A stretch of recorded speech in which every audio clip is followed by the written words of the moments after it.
Hello. Hello. There you are. How you doing? Good. How are you doing, Shannon? No, I'm doing very well. It's nice to meet you.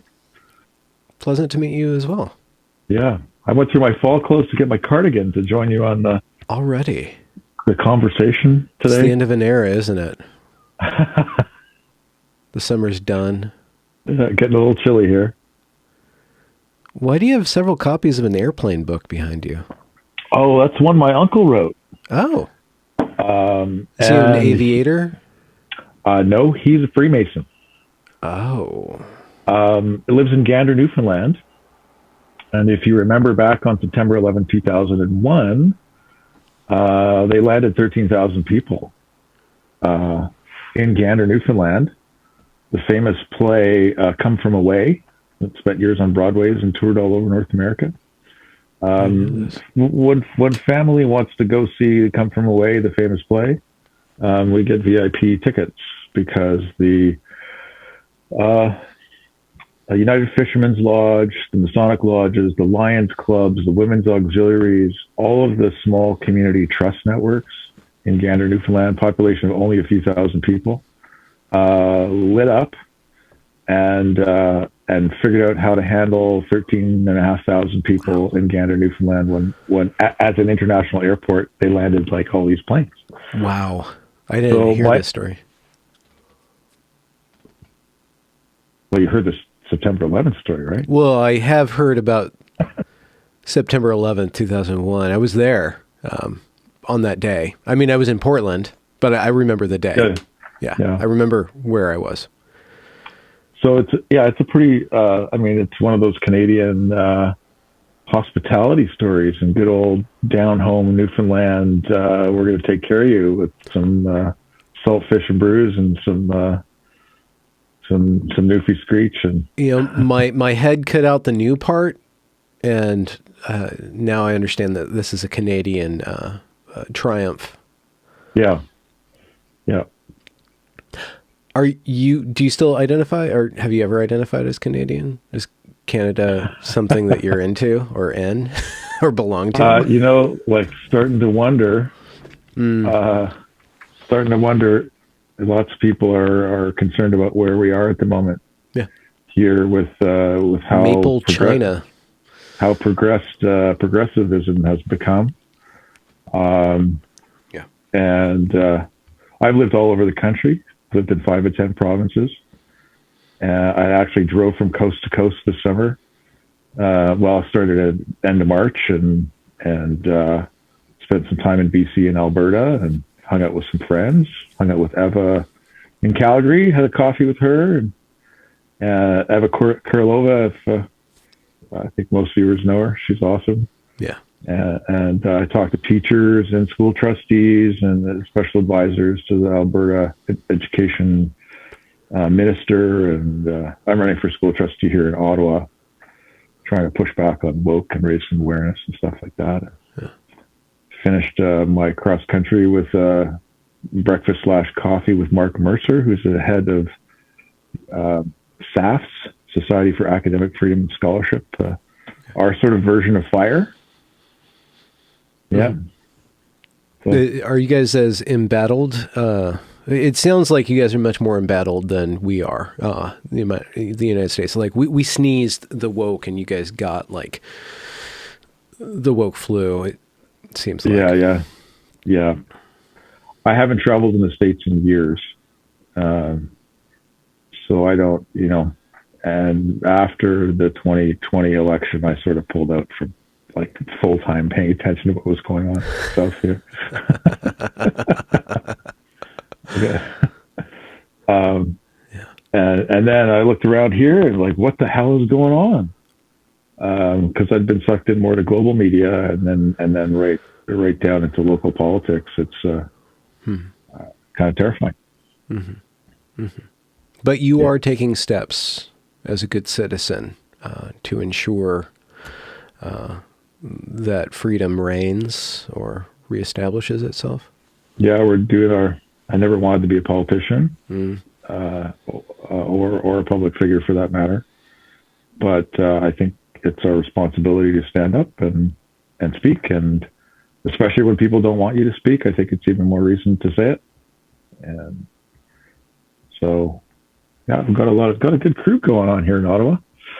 Really? Chanel Fall's a good friend of mine. Yeah. You had her on recently, and I'm gonna have a cocktail with Mia tonight. And yeah, all good you friends. cool people are up there.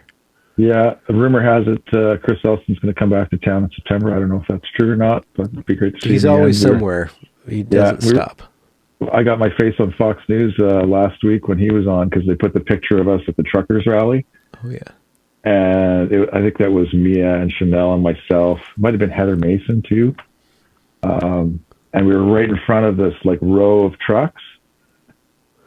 Benjamin, it was so emotional. The five of us were standing there with our signs, and the crowd literally parted. There were thousands and thousands of people there. Horns were going off. And Chris took his tripod and he set it up, and we stood in a line, and the crowd just circled around us, and they were clapping and cheering and telling us, like, thank you for what you're doing. And it's been an adventure in the last year for sure. Yeah. Yeah.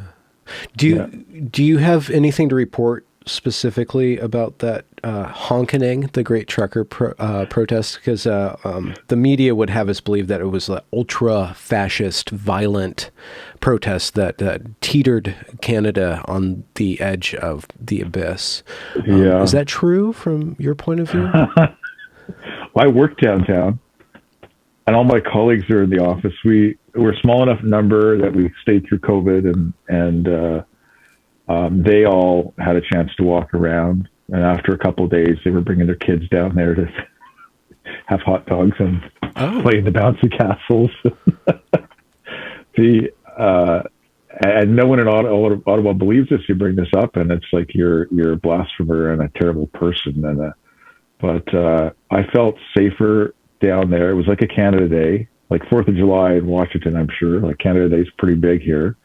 Yeah. But whenever I've been to a Canada Day, my old street smarts have always kind of been in the back of my mind, drunk kids and partying and guys strutting around with their, elbows out. And you just, take the family this way and leave those guys be.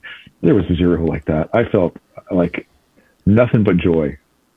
A lot of people sort of testifying that, it's hope, it's love and it's freedom. And there was a fair amount of like William Wallace, freedom, yeah, which was great. But it was like there was so much tension and frustration built up through the lockdowns.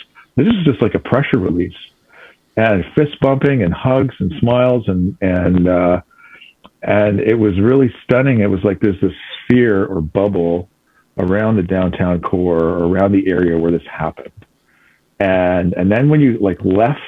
You crossed over the boundary into like the normal world, I guess. It was like the air was kind of sizzling, like really like my paranoid street smarts, worried actually about violence and counter that people, would be aggressive with people on the margins from the general public. Because some of the hyper woke people were, they're carrying on as they carry on and accusing others of all the things that they're doing. Mm. And that felt like a danger zone. It felt like leaving the bar when I was like in, my early 20s, kind of when the lights are coming on, like you don't want to get in a fight. You just want to get yourself clear and get into, get in the car and leave. Mm. And that was sort of that space or that zone. And I've talked to a bunch of people about that, who kind of nod and say, yeah, that's exactly what I felt too. And I've had a chance to chat with, have you come across Rupa Subramanya? Maybe. Okay. So she wrote for Barry Weiss about the truckers. And she was just on Jordan Peterson's podcast with a panel, like big story. Anyway, she walked around, and talked and interviewed to, some of the protesters and the people in the truck, sometimes till 2:00 in the morning. She lives downtown too. She writes for the National Post. She's an economist. She's, fairly well published now. And talking about the same thing. It was on the edges or on the boundaries where things felt kind of unsafe. and where you kind of felt like you had to watch your back. But no, amazing people. I'm really disappointed in my fellow Ottawans, actually, because we're really lucky here. We're the most educated city in North America, more masters and graduate degrees than any other city in North America, and government workers in technology. And if you look at the entire region, we're the highest per capita income region in Canada. Like privilege, right? Like the privilege. And then when we've got working class Canadians who are frustrated and small town, and their small business has been affected and their family's been affected, and they don't have any other way to articulate the frustration, trying to come to Ottawa to, get people to listen. And we treated them like garbage. It was terrible. The class structure is pretty apparent with regard to the woke. The weird thing, though, getting toward the conversation we're nominally going to have, is that the gender issue is eating the elite alive. It's targeting specifically their children and doing a lot of work to harm the girls and boys of your cohort, of the elite cohort. And the structure of wokeness as an ideology is protecting, doing the opposite of protecting the kids. It's protecting the adults from dealing with this issue head on. And you're one of many people who is targeting this and trying to figure out what's going on with gender specifically. Yeah. So I'm wondering how would you like to go about telling your story, or at least telling us about the tools that you're developing to shed more light on the gender issue? Yeah. Well, I came to this as a parent.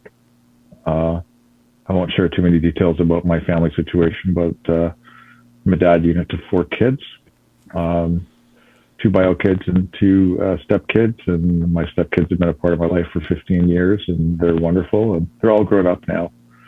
And one of the kids got into the gender stuff, started medicalizing 15 months ago or so, came to us with the news, and I started asking questions. I have some training in research. I did my research methodology, statistical analysis, research design for the humanities and stuff like that when I was in university. I'm like 1 credit short of a psych degree. Yeah. Which credit would that be? And why don't you just get it? I changed my majors. I went into the creative writing department at UBC in the 90s, which was, I think it's Iowa Writing School. It was Iowa Writing School and the UBC Writing Program, like 2 of the top writing schools in the world. Portfolio program, and only about 15 or 18 people accepted every year. And I focused on nonfiction research, and they make you take a bunch of genres, right? So I had to write a stage play, and I had to write experimental fiction and some other stuff. And in the nonfiction world, which turned into the journalism school at UBC, it was like ethics in research for nonfiction, and like how do you create creative nonfiction and represent reality. So what are interview techniques, and what's information gathering, and what style do we use, and how do we treat truth? So we debated the truth for a couple of years. And then I became a chartered investment manager just recently. It's a fairly long program, but I've been in finance for 20 years, a fiduciary. And so I have to analyze information and put it into stuff that I'm going to stake my career on every time I give somebody advice. Yeah. So it's pretty important to me to be, to get good information. And I started digging into the medical research beyond what looks like sales propaganda and woke propaganda when you start Googling. And also what's the long-term impact of cross-sex hormones? What's this going to do to our family? And what kind of health risks are we engaging in? And it terrified me. It didn't take very long to figure out what happens to, to a person who's on cross-sex hormones for a couple of years and the risks they undertake. So I raised that with my child, and they said I was transphobic and bigoted, and they cut me out of their life, like happens to so many other parents. And I know parents all over tiptoe, because they're kind of aware of this. They tiptoe around it to try and keep close to the kids, and I think that's a really important thing. And in my case, for a bunch of reasons, that didn't work. And then I couldn't keep quiet. Partly for my own family, because I do anything for my kids, and partly for all those other families who need a voice. And I started asking myself, okay, what kind of lever can I pull? What can I do to make a difference here? And then Billboard Chris came to Ottawa in October, late October, and he was on Parliament Hill with the signs. And one of our mayor candidates, Catherine McKenney, called him out on local radio, and the usual bigot, transphobe, hate, all this stuff. And I reached out to him, realizing that day that he was in town, and said, look, whatever you're doing tomorrow, I'll come out. And he said, well, I was going to fly out tonight, but with McKenney trashing me, I feel like I'm getting run out of the city, right? So I want to do something tomorrow, and I think I'm going to go, and there's 3 schools, 2 high schools, Catholic and public, and a middle school in a row. And I think I'm going to go just stand on the street corner across from the school. I said, great, let me know and I'll meet you there. So Chanel Fall met us there. It was the first time I met Chanel. We chatted in the car for 5 minutes. We put on our signs. We walked to the corner. And literally within 60 seconds, someone had slammed on the brakes in front of us. A guy popped out of the car, started yelling at Chris, you're violating my rights and violating my children's rights by being here, and all the crazy stuff that he deals with all the time. And just to be clear for anybody who hasn't met Chris, he's been on my channel a couple times. There's ample media around him, but his billboard that he wears basically says that children cannot consent to puberty blockers, and this is construed as hateful rhetoric and harmful. And somehow violent, but it's very precise that he's talking about puberty blockers with children and cross-sex hormones with children, and he's just specifically talking to that issue. Yeah, gender ideology in schools is another one that he wears. I think I was wearing a sign that said, "No one is ever born in the wrong body." Anyway, so we had a guy pop out of the car and start yelling at Chris and say, well, I'm going to assault you, and the cops aren't going to do anything because I'm 53 years old and I've got no record. And he proceeded to assault Chris. Okay. And it's sort of comical. Like recently he got hit by a guy on a skateboard in Vancouver. And, we were on 911, and then there was half a dozen cop cars, and that sort of ended our public demonstration for the day. And once again, Chris said, well, I feel like I'm getting run out of town if I leave now, so I'm going to go back tomorrow. So we said, well, let's do it. And the Rainbow Ottawa Carleton Coalition, a couple of rainbow groups, coordinated with the school trustee, the school board, and the mayoral candidate to whip up a mob. And they whipped up a mob. Our local CTV news estimated about 300 people. So it was like 300 on 3. And Chris put up a ton of video of that in October.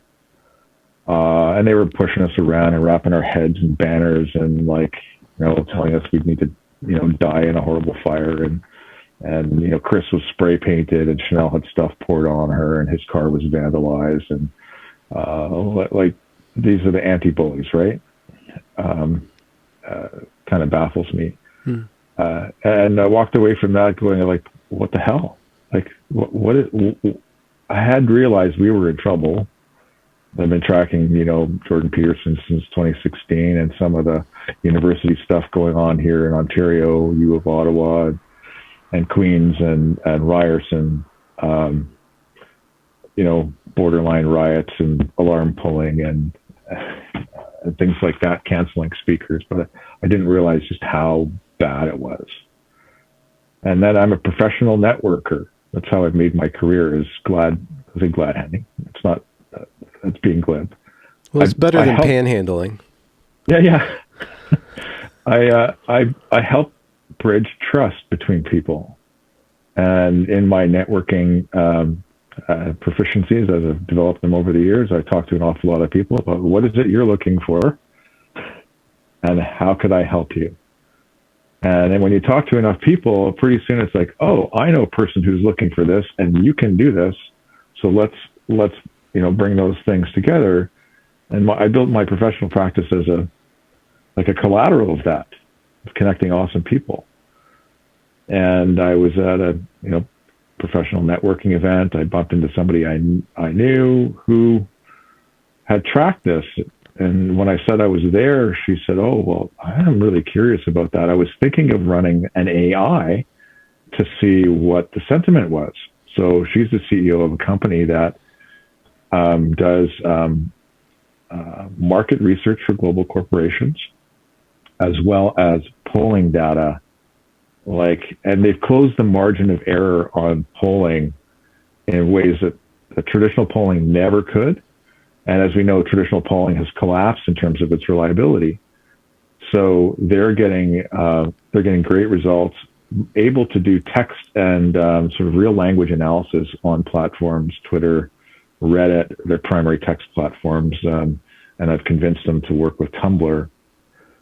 So they did a quick query, ran a couple of days, picked up the number of conversations before and after the event.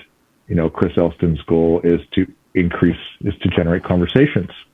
Right? He's doing it one-on-one, but we were able to measure the increase in conversations around the subject because of what happened to us in digital space. Mm-hmm. And then be able to determine that approximately 2/3 were against medical transition of children in the conversation. So then I got to thinking a bit, and I reached out another person in Ottawa, Pamela Buffoni. I don't know if you've had her on the show. So she took Ontario Human Rights, she took the school board to court because her daughter was taught gender construction theory at 6 years old in school. There's no such thing as boys and girls, and you can be a boy or you can be a girl, whatever you decide. And we expect a decision on that case in the next couple of weeks. Anyway, I was talking to Pam, and she said, well, maybe I should introduce you to Lisa, meaning Lisa Littman. And so I started a conversation with Lisa Littman and Jane Wheeler from RIME, Rethink Identity Medicine Ethics. We invited Lisa Marciano, the Jungian analyst, to join us in the conversation. Amia Ashton is in our working group, and a couple of others that I won't name because they're parents of ROGD kids, or they're working in situations where they can't speak publicly. But we wanted us to build a board of directors, and then we explored what the AI could do, and we're about to launch. And what's really neat about this is we can do a regression analysis. So we can look back in digital time back to 2012, and we can measure sentiment, and we can measure the tracking of how this evolved online. And then we can start looking at what happened in media in other forms, like what happened when I Am Jazz launched, what happened when Caitlyn Jenner came out, what happened, Woman of the Year, those big media events. Is there a correlation between sort of those things and the conversation online? Some of the biggest questions, and I reached out to Abigail Schreier when I was originally exploring this, and we connected really briefly to the point like keep me posted. But one of the big questions that she had sort of postulated or considered was, what are the mechanisms of this, what we believe is social contagion? How's this working, right? And we have all these. The other person who's been really, really awesome in our working group is Helena. Because of testimonies of people like Helena about what's been happening on, particularly Tumblr, in those spaces, the anime sort of subcultures and the fandoms and all these places. And then And then the identity politics that seems to correlate. So we have a lot of anecdotal correlations about what's happening online, but we've been limited by, some of it's funding, some of it's like qualitative analysis. So when Dr. Littman published the detransitioner piece, I think it was early this year, she's snowball sampling 100 detransitioners to ask them a set of questions, which is really valuable research. And we're able to build with the AI a much larger framework to get independent, ID stripped points people in the tens of thousands, and do so on an independent sampling method, so we can get very good samples that where this AI machine learning tool has been able to. Well, the process is patented and it's published, and it produces peer reviewable data. So the big lift in the beginning is to build the data sample. You look like you're going to sneeze. Sorry. 1 second. 1 second. So with this this AI, could I feed all of my detransitioner stories in there, and it would be able to tug apart all the different patterns that the cohort that I've interviewed with, and somehow just figure out what they're saying, and then start to match that with patterns elsewhere? Yeah, it's not quite like feed it to HAL 9000 and right, but it so. I think the really important thing here, a couple of things. One is, like, I'm not a scientist. I'm trying to distill the scientific and math language down into stuff that we can all kind of wrap our heads around. And people talk about AI like it's a black box. Like it's really so multidimensional that it's hard to understand how it works. You kind of you feed your stuff in one side and it comes out the other. The initial exploration, I use the analogy. There's a difference between a traveler and a tourist. Have you ever heard that? No. So a tourist goes to a place to see what they want to see, but a traveler goes to see what's there. So we're going to give a framework to the machine learning. It's from scratch. They'll run the algorithm and sort of systems that they have, but programmed with, point in the direction, or set the traveler on the path. And then the traveler's going to come back and give us, observations of what it saw and patterns that start to emerge. And then we identify, okay, what are our constituent groups that we're talking about? When they do political analysis, it's, what's the left and the right? What's the undecided, and what are the margins? And so that initial query will be to establish the data, the sample set, which will be in the tens of thousands instead of 100. And then patterns will start to emerge, and then we'll start to kind of attempt to identify constituent groups. And then as we see some of those patterns emerging, we'll have a chance to ask questions or to refine with written text, conversational language, because that's what the AI kind of works in. So we could take some of those detransition stories, or, Helena talks about head canons. I had no idea what that was until I had a chat with her. And a head canon is like this fan fiction idea of changing the roles of people within a story. Like, what if Harry Potter was a girl, or fell in love with Ron instead of sure, Jenny, exactly. So it's a fan fiction version of reality, and there's a lot of nuanced and sort of culture specific language there, and so we'll be able to put in some of those criteria and language to help refine how the AI is processing, and then. Do you even know what you're looking for yet, or what is the tool supposed to do, or what do you want from the tool? Or do you even know that yet? So I'll give you an example. A well-established application of this is election analysis, polling.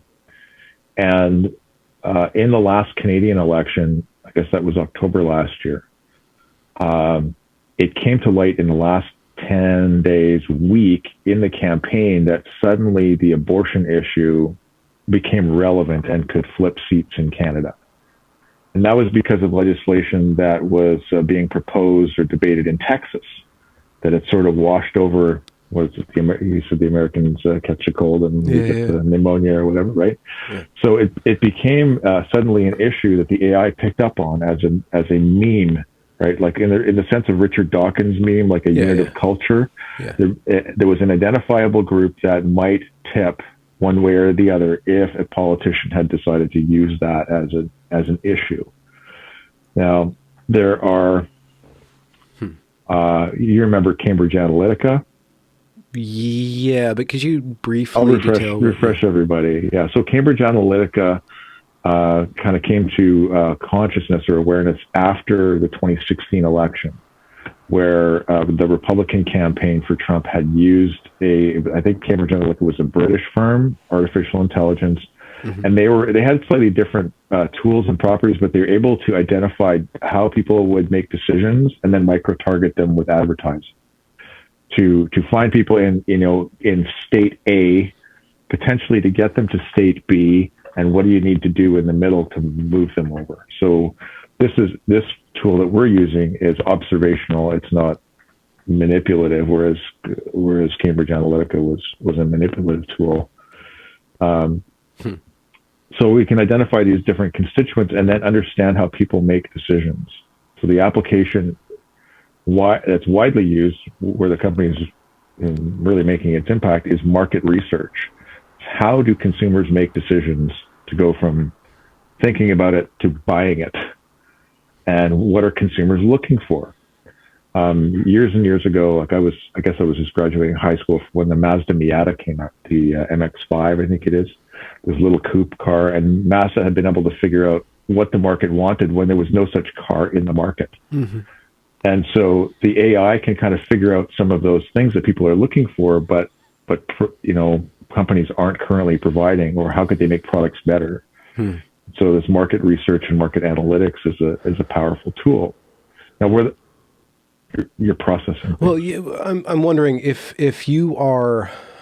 I wonder if you could reverse engineer decision making by saying that there's this gender issue, and try to figure out why people are into the gender issue by seeing how they get into it and what the triggers are. If you can figure out the questions of why is this relevant to them, of all the things, why is this relevant and so relevant and causing people to behave so, running out and punching people that question this, right?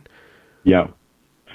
So where I'm curious, and this is where we start to get into the speculation, where the scientists start to get a little uncomfortable, right? So I want to protect that. We're creating a white paper. We've got a cognitive scientist. We've got medical inputs and expertise, and so I want to be clear here that these are questions that we're asking, and we might find answers to. But from watching your show and knowing how many people you've talked to, detransitioners and people with all kinds of experience in this. And from other stories and anecdotes, we know that, Helena talks about, deciding, or, maybe I am non-binary, because it was sort of she was the cis het white girl and the bottom of the social justice hierarchy. So if I'm non-binary, well, then I fit in a little better. Mm-hmm. And so what are those inflection points? Yeah, mapping incentives. Is a curiosity of mine. What are the dopamine payoffs? Like the love bombing. Is there love bombing happening? Because it seems anecdotally that when someone comes out, there's this pile of likes, and you're so brave, and courageous, and congratulations, and all this dopaminergic incentive. So we're curious about how is there an aggregate pattern that we can see where people are, are being drawn into this, like following, a trail of, candy into the forest. Is there a pattern drawing people into this? Yeah, I was just speaking with Colin Wright yesterday. He's a evolutionary biologist. He runs what's his thing? Reality's Last Stand Substack, and he gets memed every once in a while. And we were talking about, we strayed from the gender topic into new atheism. And how we strayed into that is because new atheism kind of started to act extremely religiously, specifically around gender. Right. So there was a skeptic community that was formed by arguing against Christianity specifically and arguing against God. But then you couldn't really question Islam. But then eventually it spiraled and got infected by a form of social justice. And now some of the top skeptics in that field are absolutely bonkers when it comes to gender specifically. So there's something odd about gender, and it would be cool to see if you could go through, because it's all that entire movement is recorded. It was all text-based to begin with, so you could totally analyze that. You'd have to crunch that number, right? But presumably with a tool that you're developing or tools like you're developing, you could actually watch and map how a movement became religious in that specific way, and then also see what it is, or start to see the outlines of why gender itself became such a fervent religious topic for these ultra skeptics, which is just so odd. So some of the research that the company's done is on indicators of suicidality, and are there patterns that can be identified. And there's been researchers who published around that, and so we're looking at also probably to even do minority report levels of pre-crime. You could probably identify people who are likely to go rampant shooter, right? By studying their social media. Conversation. We know it's a good conversation when Philip K. Dick is coming up, right? No, this is a powerful tool, but if used correctly, can also be very helpful. Yeah. We're really curious to find out if there are patterns of coercion, explicit coercion. Grooming.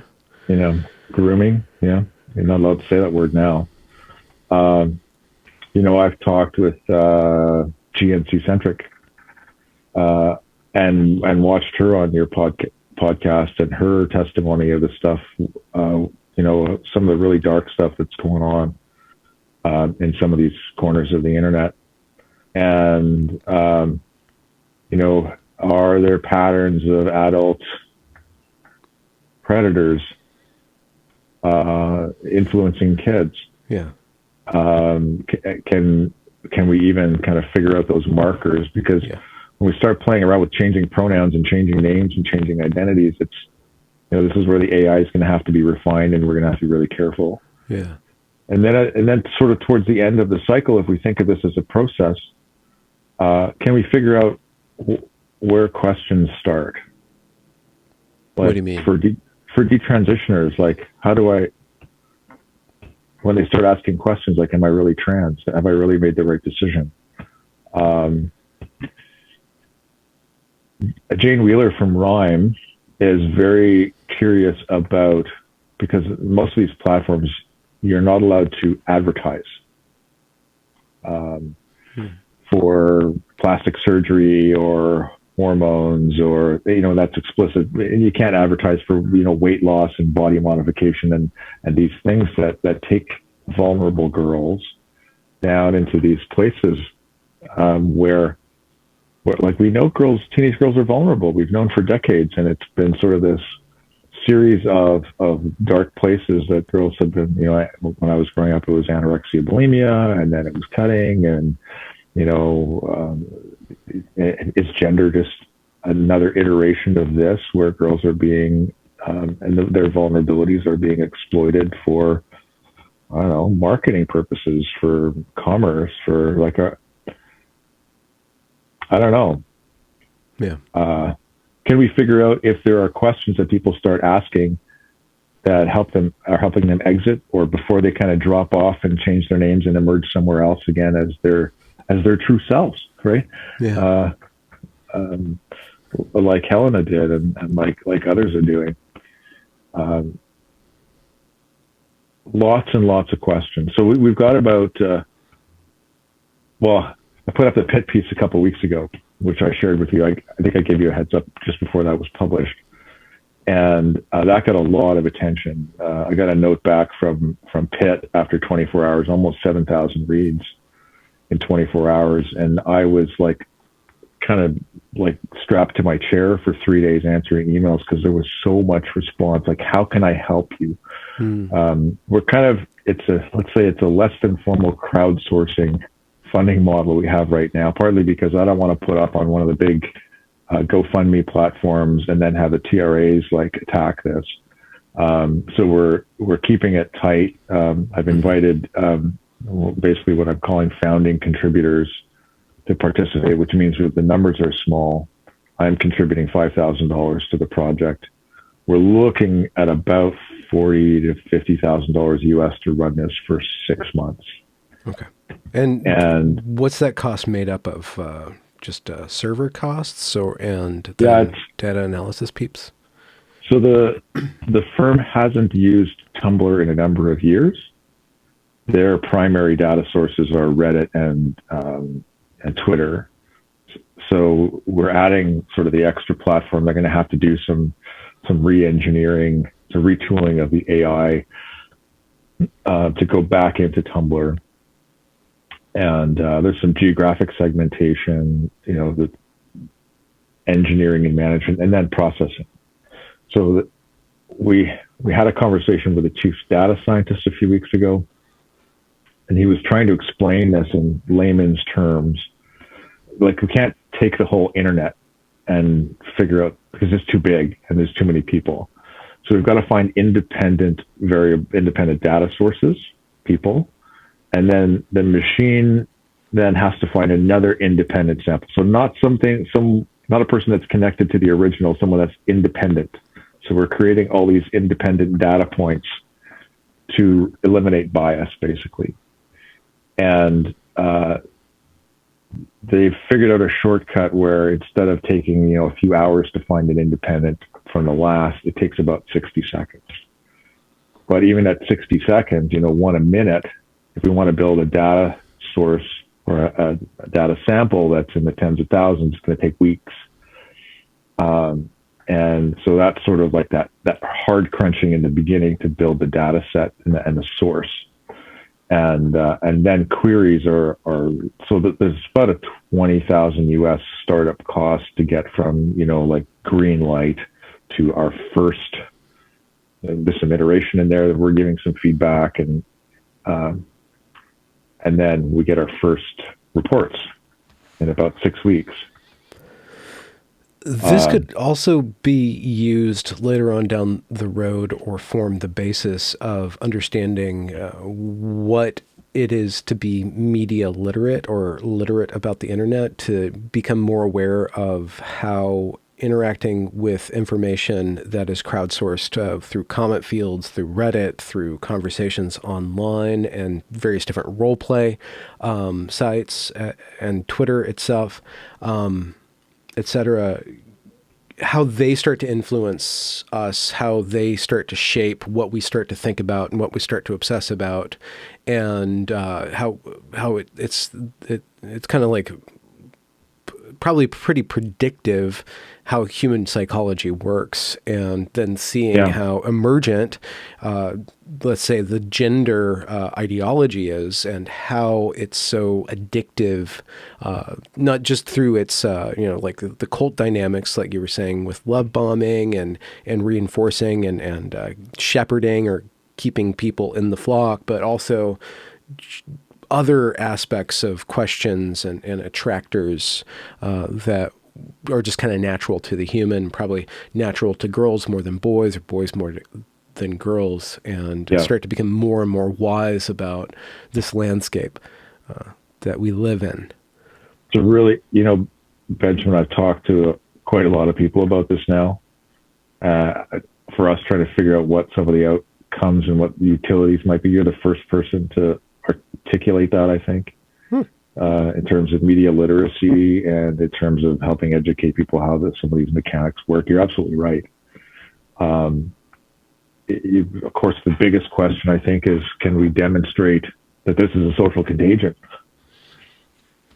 I mean, look, yawns are socially contagious. And so are mastectomies. What? Yeah, weird, right? And can we definitively say this?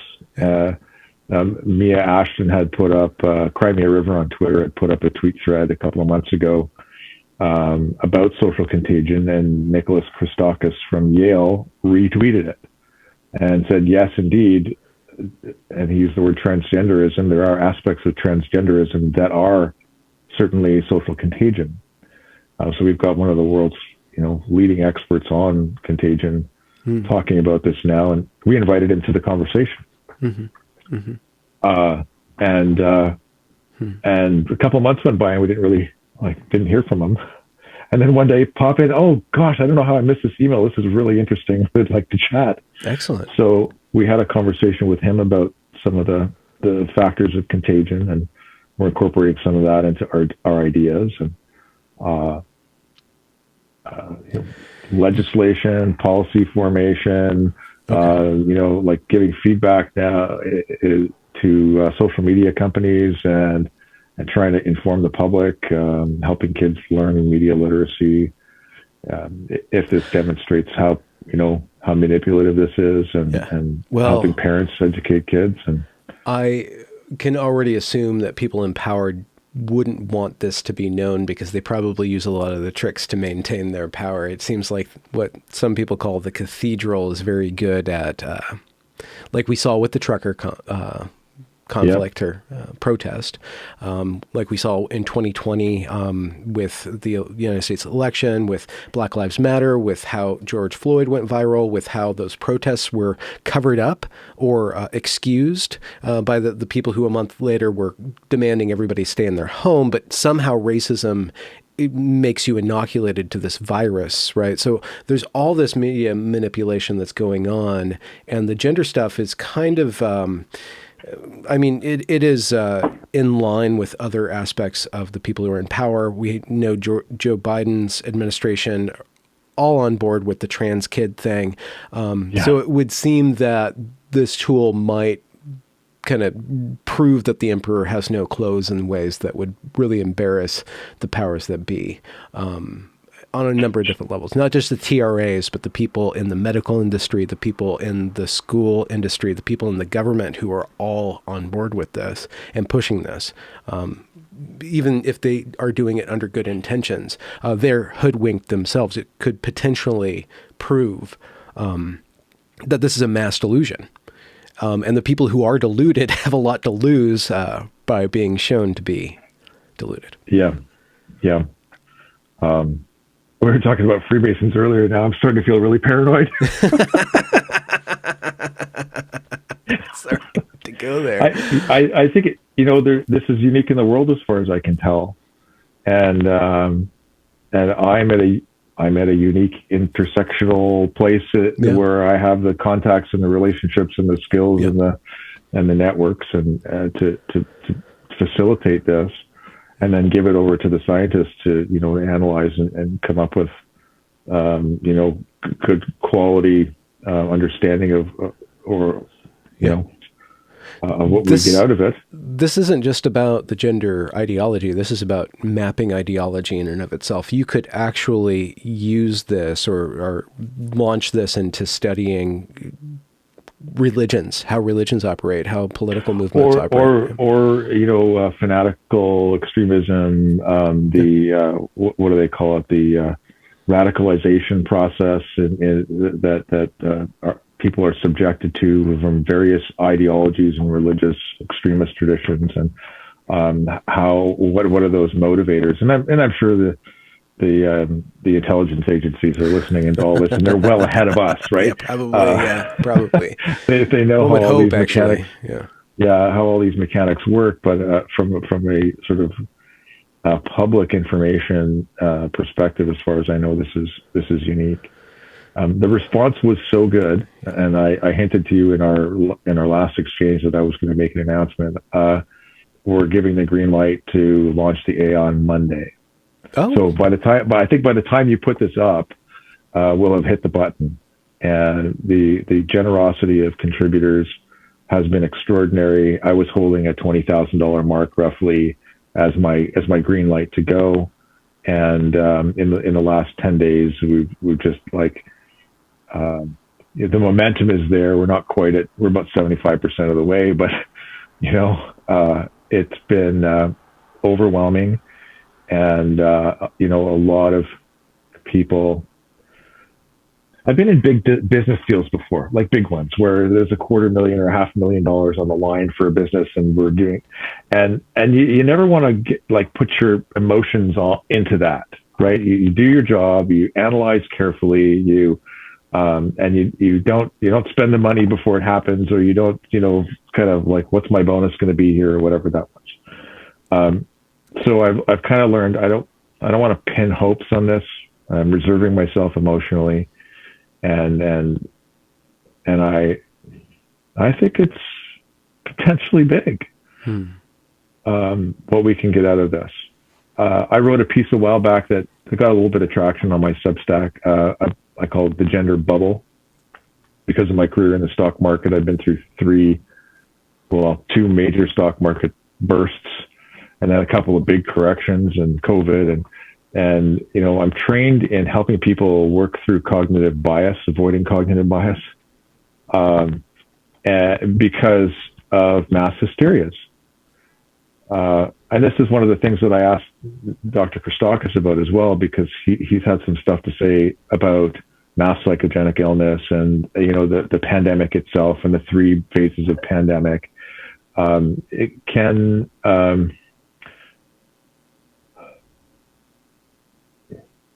Can we burst this bubble? Like a stock market bubble, we woke up one day and said, like, these asset mortgage toxic things that were repackaged from liar loans and bad credit loans in the States to people buying homes are suddenly no good, and the party's over, and then there's an economic implosion.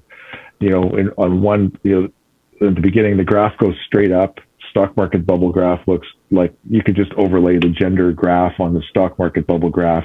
It looks exactly the same. Yeah. And then it tends to plummet down the other side. Like, people wake up and go, oh, well, God, of course that was a bad idea. And we have centuries of stock market data that shows this pattern over and over again.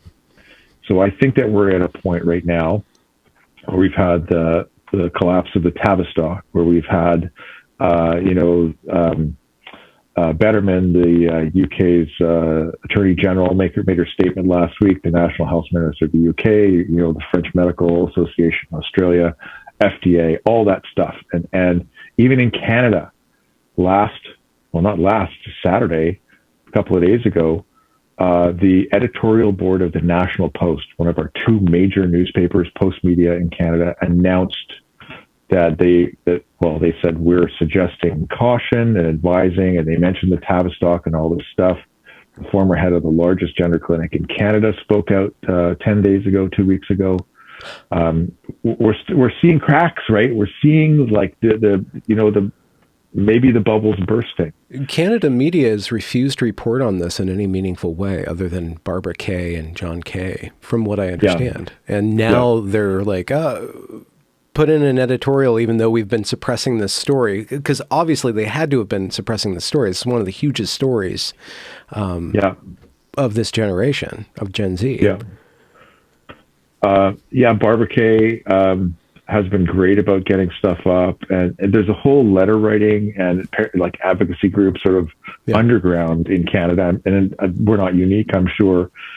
Great people, diligent, trying to get the attention of media to get this story out. Very little coverage, but I think the National Post was a break in the wall of silence, and now we're talking about official, former head of the gender clinic a big gender clinic here in Canada.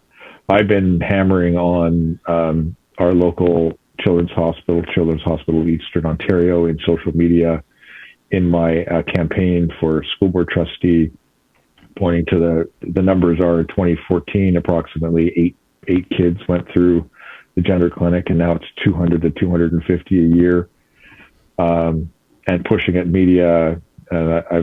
had a couple of big smears in the last week. Oh, good. Yeah. You're over the target.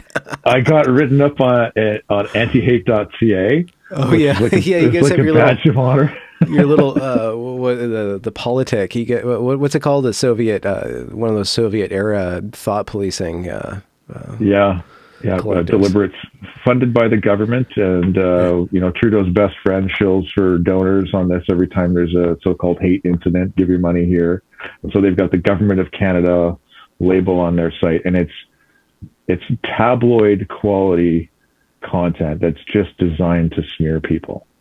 And I said to the reporter from CTV, who, that's one of our local TV stations, they contacted me on Sunday and wanted an interview.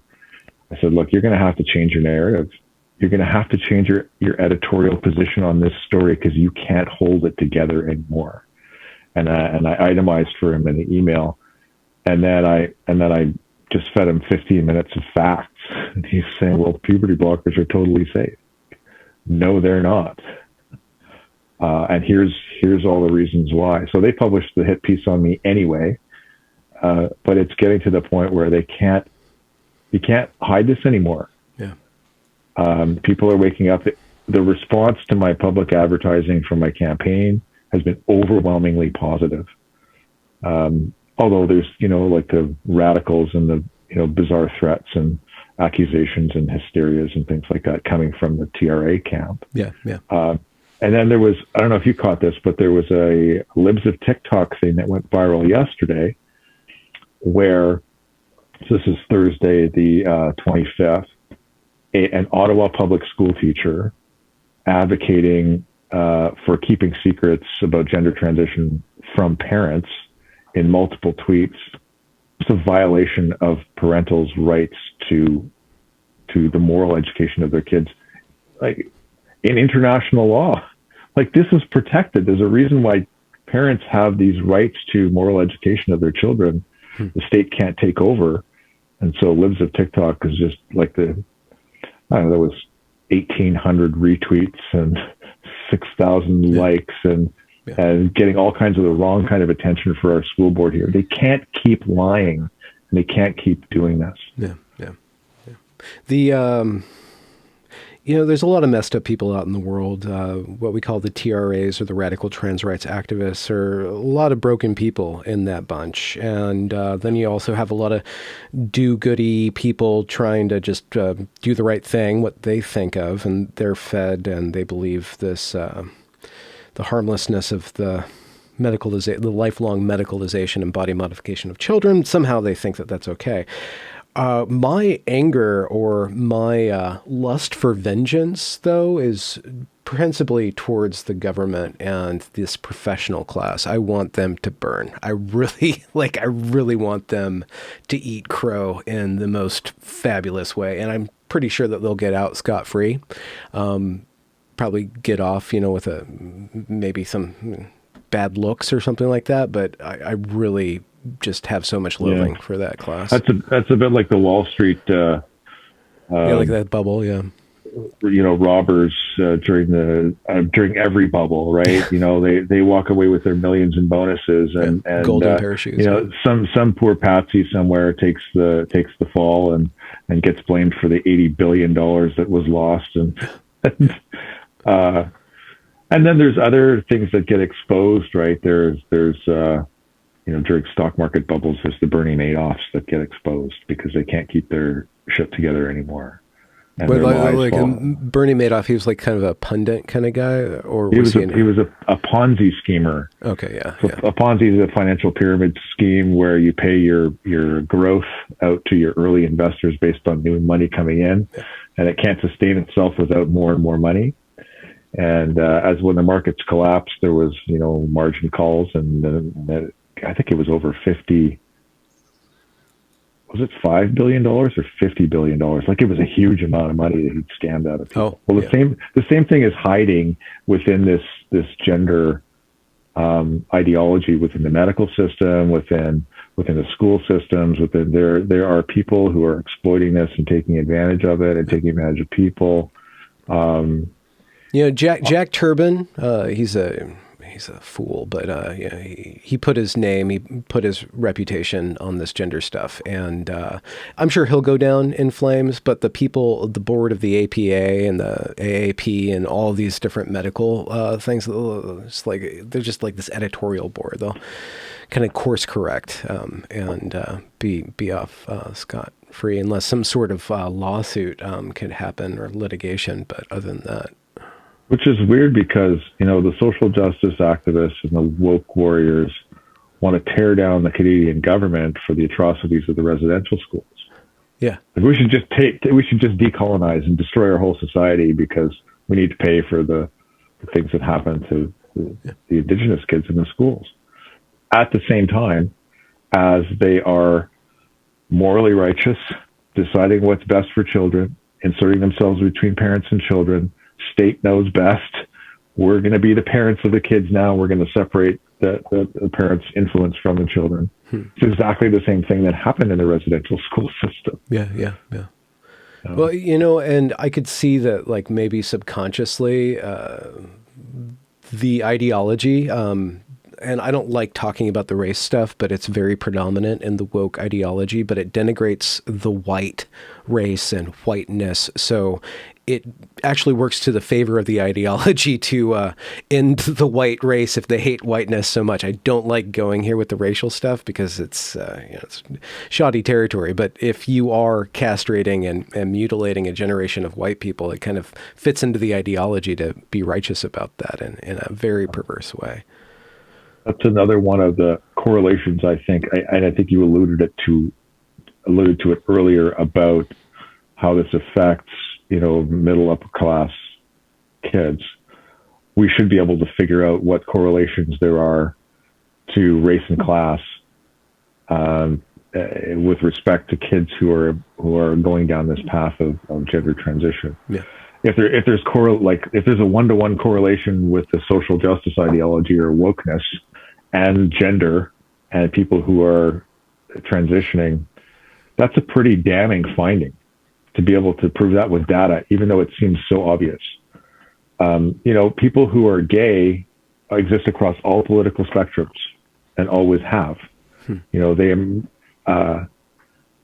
if there's this, just this kind of irrefutable thing that it's one-to-one with woke ideology or social justice, and there are other big possible correlations there. But what you're saying is that it could be the case, which it probably is, that social justice is transing kids. It invented the concept of the trans kid, and it created the reality of the trans kid, this one ideology. And is the vector of social contagion. Yeah. I don't know. Yeah. Well, you got to be a humble scientist. Here's what happens at the end of a stock market bubble. They throw a shitload of money at fixing the problem. Massive bailouts. So we have organizations that have built up. GenSpect, right? SEGM, RIME. We've established, I won't name the foundation I've established in Canada, where Aaron Kimberley's on my board and Mia Ashton, and we've got a couple other people. But I think that with this kind of findings, if they reveal what we might hope they reveal, and the bubble is bursting, then we're building the infrastructure to move past it, right? So we've got a board of directors, we've got people who are tracking this. Yeah. We're ready to receive government funding now to go and try and fix the problem and remediate this and be part of the shift out of this mass formation or delusion or what have you. What does this shifting out of practically involve in? I just off the top of my head, I would say resources specifically for detransitioners, resources specifically for schools. So a lot of re-education. Re-education or de-education. Yeah, when I say the word re-education, I get flashes in my mind of other places that have exercised re-educations, and that's really scary. Yeah. But we will need to figure out some way of deprogramming people who are drawn into this. And, you know, a lot of people will wake up and go, oh, I can't believe, or they'll backpedal and go, no, I was never really into that, right? You know, we'll have, it's a research foundation that we've created. So we want to be figuring out, you know, what the negative impacts are ongoing. And like you said earlier, how we might figure out how to educate people to avoid these kinds of contagions and manipulations, and then to study other patterns of harm. You know, being here in Ottawa and being a networker, I sometimes cross over with some of the lobbyists and some of the PR and government relations people. And one guy close to a high-level liberal here said, well, it's like zero, you're going to get zero appetite for any conversation about gender. But if you can get us data on cutting, eating disorders, and self-harm online, we're all over it. And if you could actually slip in the data that those are heavily correlated with gender, then they can't deny it, right? They can't deny it. You got them in the corner. But right now, as far as I can tell, our cohort, we have people across the country, well, BC and in Ontario, who are running for school board, who are trying to talk about this. I'm being really, really explicit. Like, we're sterilizing kids, everybody. Yeah. We're wrapping it in rainbow flags and calling it inclusion. Yeah. And so I'm getting attention.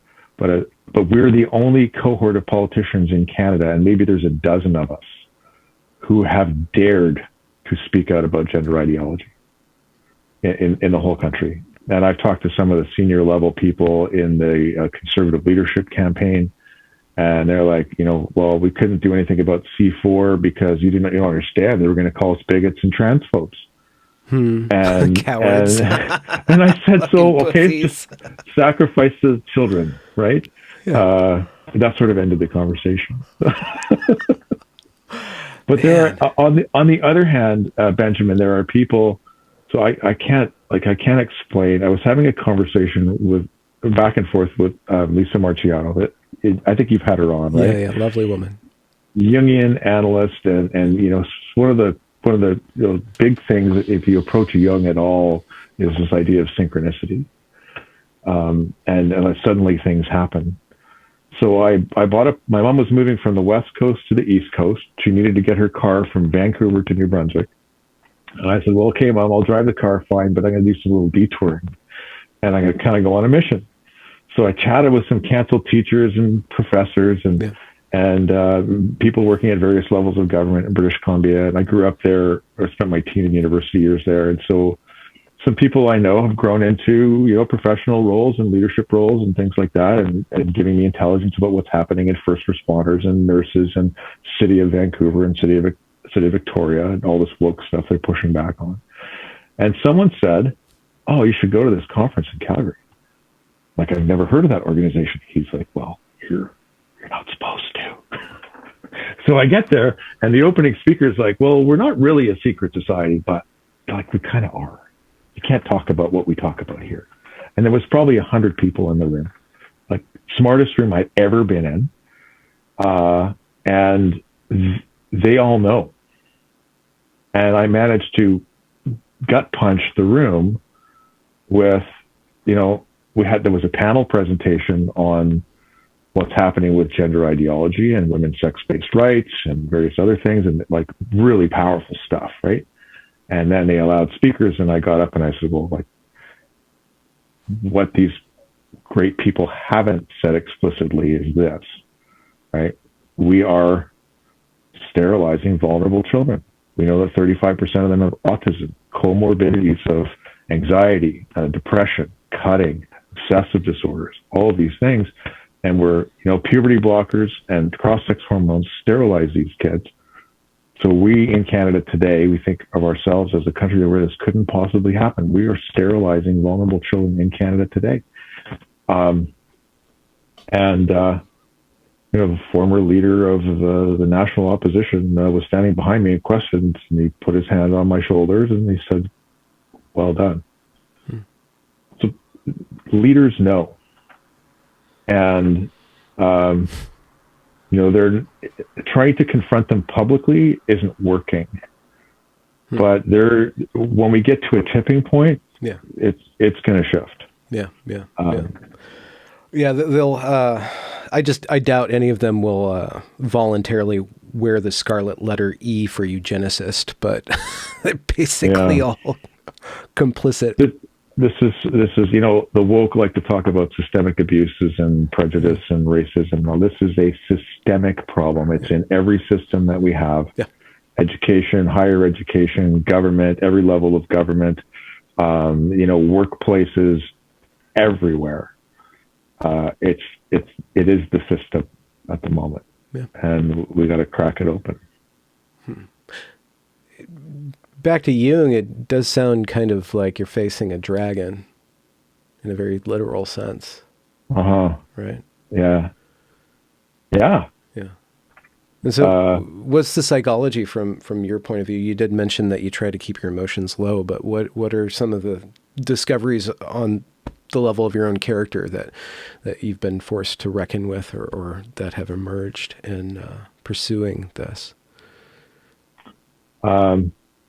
I walked away from that event in October with Chris and Chanel, shocked, but something shifted in my core. This is what you're meant to do. This is your purpose. This is what you've been waiting for. Yeah. And I got glimpses of that in my 20s. I felt like there was something that I could contribute. I didn't know what it was. And I don't know. And then my kids came along, and, you know, you carry water and you chop wood. They become the most important thing in your life, and full focus. And I sacrificed the path that I was on. That had me like with an introduction to Ken Kesey at the Oregon Country Fair in the late 90s. And I was like, I was going to ride my bicycle down the 101 from Vancouver and spend some time in the Oregon Country Fair and hang out with old Ken. And that was diverted because, you know, family came along, and I sacrificed that, which one should, I believe, when kids are involved. And it was, it felt like a long time of like, I'm supposed to do something and I can't quite figure out what it is. Yeah. And then this, you know, this difficulty, this real challenge that's facing us as individual families and us as society. And then, you know, all these kind of coincidences and skill sets and capacities. And I'm like, well, like I'm the only guy that can do this. And that feels kind of strange. But I wake up with purpose every day. That I was always like, well, I know I've got one of those somewhere. Recently on This Jungian Life, they did a piece on the daimon. The daimon is like your spirit guide, right? It's like that part of you that's there's this higher sort of voice that guides you, and tells you where you're supposed to be. It kind of gives you a slap or a kick when you're going the wrong direction. And I feel like I'm kind of locked in step with that force in my life now. And come what may, I will. I'm on the path. Huh. That's wonderful to hear. You know, my imagination's going wild with the science fiction, dystopian, utopian possibilities of the technology you're developing. I could see, you know, like in the early 2000s, this SARS thing came along, and the government got so up in arms about it that they decided to start to funnel research into studying the coronavirus, and they opened some labs and did some gain of function research to study out this virus that we couldn't make a vaccine for. And then it might have been the case, it might come to light one day, that they designed what they were trying to stop. They designed the virus that they were trying to fight, but then they also designed the vaccine for the virus that they designed. But it could be the case that some ideological Fauci comes along and says, well, that gender ideology was so messed up. We have to figure out how it was working. We have to design something and study how it we're going to start this lab out in rural New Brunswick, and we're going to study this in this mainframe and create this thing so we can see how to undo it. And then it leaks. Somebody goes to a market and opens up their cell phone, and it pings over. And then, the contagious algorithm leaks out with another. Yeah. Well, it's a mind virus, right? Yeah. Has so many parallels. I'm sure, but also That being said, like the Warning dystopian novel being said, it could be the case also that you could use it to study holistic ideologies. If human beings do need religion, that's a question. If you could say that human beings are eventually going to form religions no matter what are some of the good aspects? What are some of the good ideologies? What are some things that lead to healthy life outcomes? What are some of the patterns of belief that give people happiness, purpose, and reason, and put them in touch with themselves and other people? You could potentially actually start to study how people are good and how our cultures are good, right? There are, yes. And you've had Jonathan Pajot on a few times, yeah? Yeah. So I love his stuff. Yeah. I love his way of thinking. I think that the technology that we have can actually map archetypes, digital archetypes, because we constellate around patterns of behavior, right? And egregores, they're called. That's exactly right. Yeah. And we call them egregores, or mass formations, or and historically human beings have tried to put words and language to describe these things. We call them various things like angels and demons, gods, demigods, heroes, and each of the patterns of archetype, and the archetype of transgender ideology has a very sort of descent into the underworld. Like, I think it was Persephone that was drawn down into the underworld and then had to be rescued by, I want to say it was Hecate. Her mother, yeah. Yeah.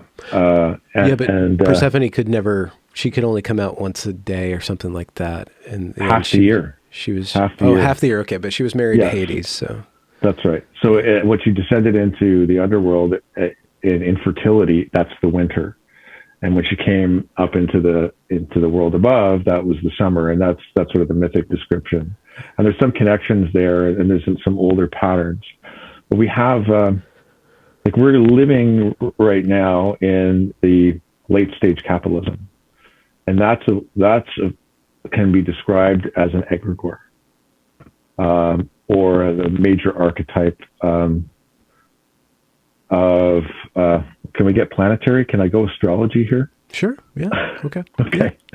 So there's 5 major planetary archetypes besides the sun and the moon. It's like Sunday, Monday, Tuesday, Wednesday.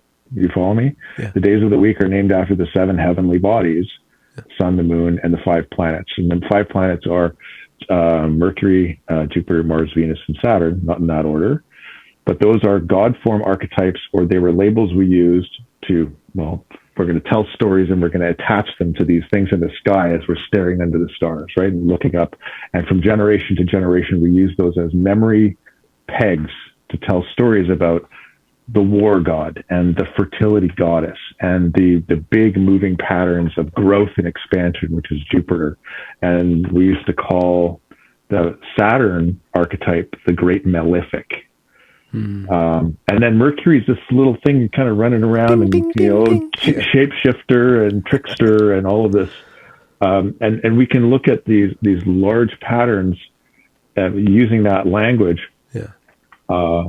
And I don't know, maybe Jonathan Pajot will poke him on this, because I think that those 5 planets correspond directly to the big 5 archetypes, the big 5 personality type inventory, where Mars corresponds to what they call it aggression or extroversion, but it's really drive and aggression. It's that external yang energy that we have, and the agreeableness pattern that we all have inside of us, and to whatever degree on the spectrum, is more like that nurturing, maternal, protective, feminine archetype. And then, openness is the Jupiter archetype. That's like the expansion and growth, and let's get out of our safety and comfort zone. And then we've got Saturn, which is structure, order, and rigidity, and conscientiousness. Mercury is the messenger. And it corresponds to neuroticism. So we have fleeting thoughts, We have emotional ability. We've got, all these different functions of the inability to manage our attention. Like our attention switch isn't working properly when Mercury gets out of control. And I think, those are examples of big archetypes that we can map culturally using a technology like this. What are the major archetypal forces? Because we have to aggregate them somehow. Yeah. I don't know if you know how the Big Five was created. Do you know the story? The only thing that I can recall about it, because I always forget all these different systems, but I do know that I think it was Peterson and maybe a couple other people have said that that was one of the few scientifically valid psychological patterns. This set. So in the 1930s, a guy named Marston came up with what is now the DISC model. He was at Harvard, and DISC is driver, influencer, supporter, and conscientiousness or something. And he was a bit into kink, so it was dominance and submissive. Okay. And they sanitized the language a bit, but it's a 4-quadrant map of a personality. And Jung had published in, I think, 1921 personality types. So there was sort of like a flourishing of interest in personality science at the time. And a group of people took the Oxford English Dictionary and they did a lexical analysis of all of the adjectives that describe human behavior. So they took the dictionary and they broke it down into, like, let's try and categorize this. And strangely, the descriptors seem to fall into 5 patterns. And so that was the first sort of iteration of the Big Five analysis in the, I'm going to say like 32, 33. Okay. Then we're getting into the mid 80s, I think. They approached it again as it became more interesting in public consciousness and in academia, more in fashion. And instead of using the dictionary as their source for lexical analysis, they used interview patterns. And they took all of the words and descriptors, and funny enough, again, they all fell into these 5 categories. So these are 5 natural language patterns, and it goes cross-culturally. It doesn't matter what language you speak or where you come from in the world. These 5 patterns exist, and we know they exist because those are the categories of our language when we describe how people behave. Yeah. And funnily enough, over tens of thousands of years of pre-literate humanity, we pegged those things to the planets, and we told stories about the different personality types that we have, and we shared in the archetypes. There's always a conflict, right? There's a dark problem that needs to be overcome in the hero's journey, the dragon you talked about. And there is the solution to the problem baked into the whole archetype, and it follows in cyclical patterns. So every archetype has a solution to its own problem. And when it transforms, it iterates, heals, grows, and achieves its heroic power. The gender issue in and of itself, I've said this over and over and over again. I think that it is absolutely essential because it is the framework by which we express sex and initiate sexuality, and from gender, from the pairing of men and women being attracted to certain traits with each other, it creates new life. It is the vehicle by which human beings as cultures and as units thrive. It is the most essential thing. I think there might be God underneath that, but that's kind of out of any given person's pay grade to really get into that. But it's the unknowable, the void or the deep. In the beginning was the void, and then God moved upon the face of the earth and divided the heavens from the earth and light from the darkness. Right? That's the masculine and feminine archetype. That's the yin and yang symbol. That's the mother of the 10,000 things in sort of the Eastern religions, and then it bifurcates into masculine and feminine archetypes.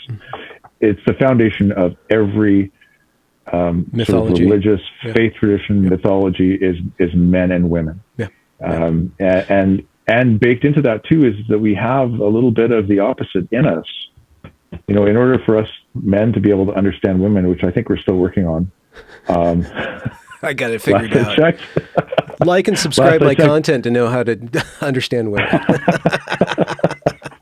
last I checked, that helped, that little part of us that has a feminine archetype that we embody helps us understand the other sex, and helps us relate. And it really fries my noodle to think that a man could actually know what it's like to be a woman. Like, I could never know what it's like to be Benjamin Boyce. Like, I don't know. Mm-hmm. We can't know what it's like to be another person. Never mind someone we have less biological traits in common with. Mm-hmm. Yeah. So to go back to what you're saying about the problems, baked into the problem is the solution, if you think about it archetypally somehow. But I think that when the gender bubble bursts, it might be the case that it's an opportunity for us to understand the mystery of men and women, to understand or to get a better grasp on the vulnerability of the feminine and the need and the yearning for the feminine within the male. And a lot of, like, with autogynephilia is just an extreme love of women. It's such an extreme love of women in a certain way. And yet it's pathologized in our culture, and it's taken to gross extremes by allowing identity to rule the roost. But it is a very compassionate, positive thing. It can just go to the extremes. And a lot of the distress with the young women running away from their femininity and not really understanding femininity, it's an opportunity for us to really investigate that mystery and that which is probably one of the most intimate aspects of us, being our sex. And not just our private parts, but everything that informs us. I think it will force us to do a lot of reflection around those experiences and perceptions and views. And I think also that it's going to ask us to connect again to the earth, to the biosphere. I think it was Jennifer Bilek did a piece. Is it Jennifer Bilek? About us being part of the biosphere, and the biosphere, inherent drives of reproduction and masculine and feminine. Well, we're going to have to touch grass, and figure out, hey, women have menstrual cycles, and men have different reproductive drives and cycles than women do, and we have bodies that we exist in, and those are real things, and we're going to have to reassociate from digital space that we're all spending so much time in, reassociate into our bodies. A lot of people who are talking about trying to protect their kids, or pulling their kids out of school, or taking them away to horse camp, or they're, getting them out into outside activities and taking them camping and canoeing and getting them connected back to the mother, right? The earth that we live on, the environment that we live in, recognize how deeply connected we are to it, and recognize that all those natural cycles are us. Like, they're part of us, we're part of them. And that we can't technology our way out of it. Yeah.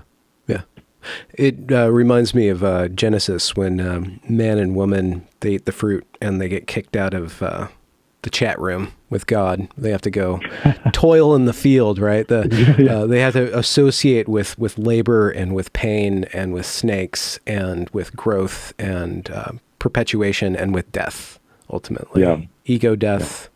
Physical death. And I wouldn't be upset if there were cherubim with flaming swords placed at the gates after we get out of this. Those flashing swords. That's right. Yeah. Well, Shannon, this has been a surprisingly fascinating talk. We started with geekery. Well, we started with Freemasons, then we went through a whole conspiracy theory, and then we ended up speaking about the beauty of literature and myth. So let's plug your work. What is this project called? How can people learn more about it? And I will link all the links in the description. And how can people support you if they so choose? Right now, I'm fielding inquiries from people who can be founding donors. We only need a handful or so. I've contributed $5,000 committed to the project. We've got a couple other key donors that we're looking at. We can get tax receipts for U.S. donors for $1,000 or more, up to a limited number of people, because we're borrowing some charity status to get this. Email is the best way to get me, and my email is Shannon at one word chasingquicksilver.com, and then I can send details to people who are interested in participating in this. We're going to do some information sessions in the coming weeks, working on a white paper and a deck to give, I've shared an awful lot. Oh, don't get me started. We already did astrology. 25 years of tarot over here. Oh, wow. You're like this little hedge fund wizard manager hippie guy. This mystic man of the market. Yeah, I've been super curious about all those different memory. I think tarot is a memory technique. I think it's a pictorial textbook of psychology. I won't. Maybe we'll talk about it another time. And that I was able to help pass down wisdom from generation to generation. I think it's descriptive and prescriptive, not predictive. People get caught up in I'm going to cut some cards and predict the future. I personally don't think that's how it works. But if I were to cut a card on, no. I only do birthday cards and Christmas cards now. So helping out on the project, reach me directly. Is the project called Chasing Quicksilver? What's the cool or ominous acronym that you guys have for it? Okay, He's still branding it. I'm resistant to. Okay. So we founded a nonprofit in Canada. Okay. I'm resistant to naming it right now because there's some privacy stuff that I want to make sure we're bulwarked against. Okay. But I will share that information with people who reach out to me, as well as the name of the company. So when we do the information sessions, we're going to present the company and what they do, and we're going to do a deck, and we're going to provide the back story of the white paper and all the references that the scientists want. Yeah. And the engine's already going to be running for a couple of weeks at that point. So we're kind of at $15,000. I haven't tallied up the contributions this week. Yeah. And we're going to need to have a 40 to 50,000 US to run this for 6 months. But once we get to 6 weeks, I think the results are going to come out. We'll do another information session. We'll release info to donors and supporters about the first initial findings in the direction we're going. And I think that will be enough to, generate the rest of the momentum needed to run for, the next 4 or 5 months after that. Wow. It's very exciting. Wow. It's crazy. It's insane. It's science fiction. Almost seems like it, eh? Yeah. Welcome to the future. Indeed. Let's hope we don't destroy ourselves or wrangle ourselves back from the edge of the abyss that we're currently teetering upon. Yeah. Existential risk. Maybe next time we'll talk tarot cards. Oh, yeah. Okay. Yeah. Maybe I'll get you and Lisa to Marciano to spar. That'd be fun, actually. You are one credit away from your psychology degree. Short of a psych degree. And now I know what that credit's in.